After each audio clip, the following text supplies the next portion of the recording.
Malam itu, angin berdesir di antara wahana-wahana tua yang berkarat.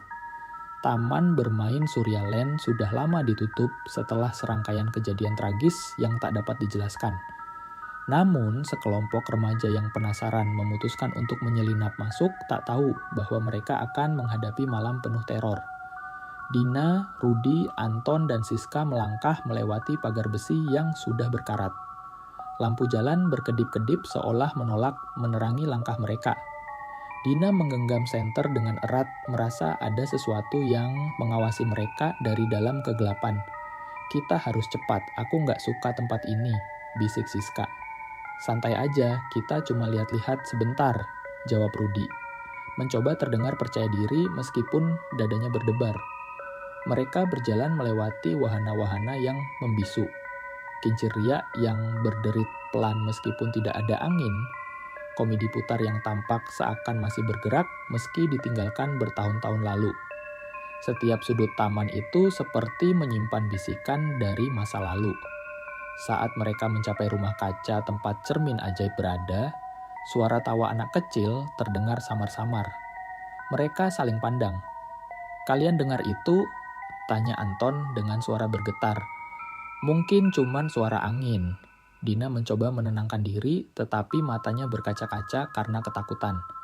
Tiba-tiba, cermin di depan mereka berembun dengan sendirinya, dan sebuah tulisan muncul perlahan. "Keluar sebelum terlambat." Jantung mereka berdetak kencang. Siska berteriak dan berlari, tetapi entah bagaimana mereka malah kembali ke titik yang sama, di depan rumah kaca itu. "Kita tersesat," teriaknya panik. Lampu di taman bermain menyala sendiri, menciptakan bayangan menari-nari di antara wahana.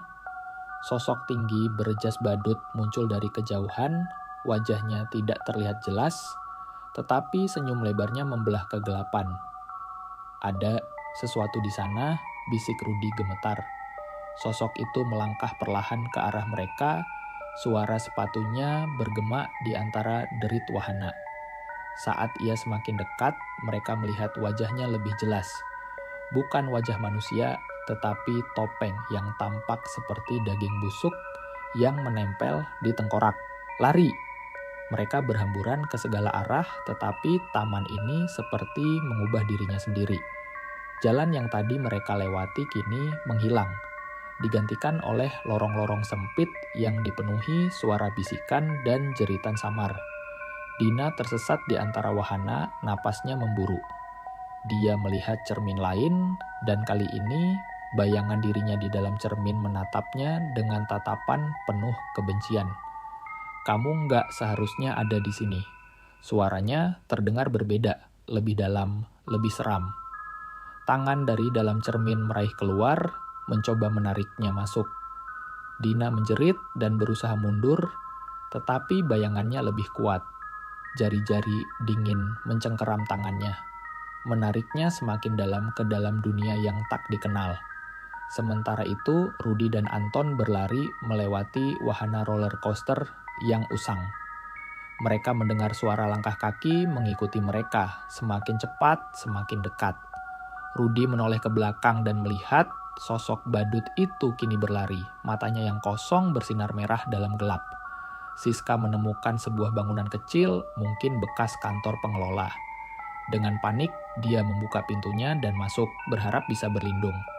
Tapi begitu dia menyalakan lampu, dia melihat ruangan penuh dengan foto anak-anak, semuanya dengan wajah tergores dan dicoret dengan tulisan, "Mereka tidak bisa pergi." Tangannya gemetar saat dia menyentuh salah satu foto. Seketika, pintu menutup sendiri dengan keras. Siska berteriak, tetapi suaranya lenyap, tenggelam dalam sunyi yang mencekam. Di luar, Anton dan Rudi tersandung dan jatuh di tengah alun-alun taman. Sosok badut itu kini berdiri di depan mereka, mengangkat tangannya perlahan. Dari bayangannya, muncul tangan-tangan lain yang merangkak keluar dari tanah, mencoba menarik mereka ke bawah. "Kita nggak bisa menang," Rudi berteriak. Tiba-tiba, suara nyaring memenuhi taman, suara alarm yang memekakkan telinga. Semua bayangan, sosok badut, dan tangan-tangan itu berhenti sejenak. Pintu keluar taman bermain tiba-tiba terlihat, seperti memberi mereka satu kesempatan terakhir untuk pergi. Tanpa berpikir, mereka berlari secepat mungkin.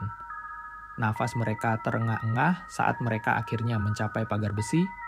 Begitu mereka melompat keluar, semuanya kembali sunyi. Tidak ada lampu berkedip, tidak ada suara aneh, hanya taman bermain kosong yang seolah tidak pernah terjadi apa-apa. Mereka saling pandang dengan napas memburu. Siska masih menangis, sementara Dina duduk terengah-engah, menyadari sesuatu. Anton, suaranya lirih. Mereka melihat ke belakang, Anton tidak bersama mereka.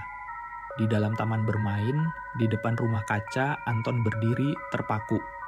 Bayangannya di cermin menatapnya dengan senyum yang tidak seharusnya ada, dan perlahan dia melangkah ke dalam cermin, menghilang selamanya. Terus ikuti Radio Tengah Malam. Dan agar teman-teman setia nonton kisah ini, bagaimana menurut kalian tentang kisah ini? Tulis komentar kalian di kolom komentar. Dan buat teman-teman yang baru bergabung, jangan lupa like, komen, dan share, serta subscribe channel ini. Dan nantikan kisah-kisah horor berikutnya tetap di Radio Tengah Malam.